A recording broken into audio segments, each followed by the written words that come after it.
Hey guys, you have no patience. I see you have no patience. But okay, let's discuss this spot. As I promised, I would like to share a couple of my thoughts.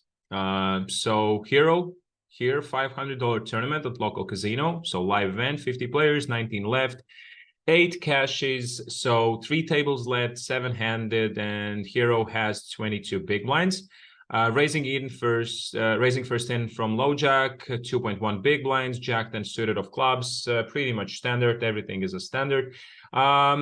So my general thoughts, which I would like to share today, is not to look at this spot as what is the most profitable way to do or how it looks from cheap EV. This is definitely ICM situation. If we are looking at cheap EV situation here, then this is, by the way,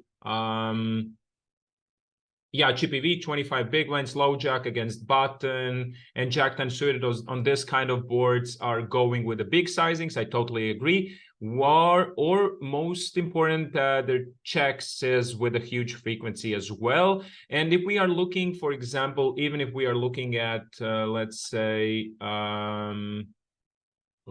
just in a cheap EV situation here with 25 effective, low jack is opening, button is flatting, let's say big blind is folding at this spot. In this spot, big blind was calling, by the way, it was 3-way, and it was a jack 8-10 of hearts, for example, FD board. And you see like most frequency is going with a bet here. 42, 43, 125 or 83% of the pot. So biggest frequencies is betting big, like a lot of you guys mentioned. But if we are looking at chips we can win here, EV is pretty much the same as we are checking and we are betting. What is more important and what I wanted to see is how it looks from ICM. Obviously, we can't go right now for ICM solutions in Apostla, but what I wanted to pay attention to is bubble factor coefficient or risk premium, low jack against button, and these kind of stack sizes when button is, for example, covering us. And the button versus low jack risk premium here, we in a low jack has 8.8% or 1.43, which is pretty much a lot. And it actually applies on a flop turn river as well after that when we are stacking off. And this is the spot where it's not going to be easy, right? So basically, and now I'm going to touch the most important part of this video. What I wanted to share is so in this kind of situation, even when we are hitting top 2, this is going to be whether very big pot when we are winning and double upping, or whether losing our tournament life. So by winning this hand and double upping, for example, we are not increasing our chance by a lot of winning this tournament.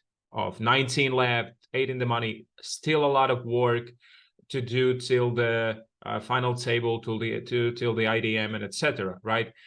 In this case, when this is the situation where button range is hitting so heavy in this kind of board, like Jack 10 flash draw board, right? He's hitting so good, we are going to go against a lot of straight draws, a lot of flash draws, a lot of backdoors. And most of the time, I see 2 options there. Whether it's jamming 3 pots, more than 3 pots here, and take this down and let them think about what they are calling with or not. But this is definitely not the most optimal strategy. And when I put some deep thoughts in this spot, I think the most important is I would go for a check. Most of the time, I would go for a check. I really want to keep it down. I really want to pot control. The main idea is here just survive, make them a chance to make mistakes for the later streets, or for example, button is betting, big blind is folding, button is betting with no equity hands or something, right? That is more important than that we are going into very big pots. So I think I'm checking a lot. I'm waiting for safe turns. I'm not saying I'm not going to stack here. I'm definitely going to be stacking here, right? This is very good top 2 pairs on this flop we have. Everything is great, but yeah, I would like to see some safe turns because there's so many turns which is not good for us, and that would be more important. Another topic is I really want to discuss is Hero here in this situation is very good online player. He's very profitable player. He's working a lot, studying a lot. So I assume he's one of the best guys in the field, right? And he just can't bust it out right now because, oh, I had the spot. Oh, I had the top two, whatever. Yeah, it's the most wettest board you can imagine. You can't get wetter than that. And you can't get button range hit better on some spots like this, right?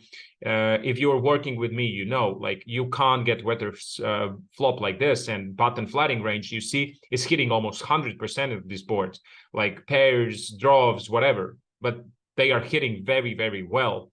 And yeah, we have to take it seriously, especially in the ICM stage where the risk premium is high, where our main goal is to go and survive next hands and to keep the chips we have in our side. You know, the ICM first rule, the chips we have are more worthy than the chips we can get.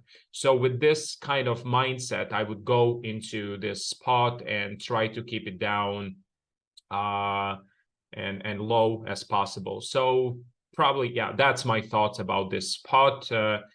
Share some comments, share what you think, and see you soon, guys.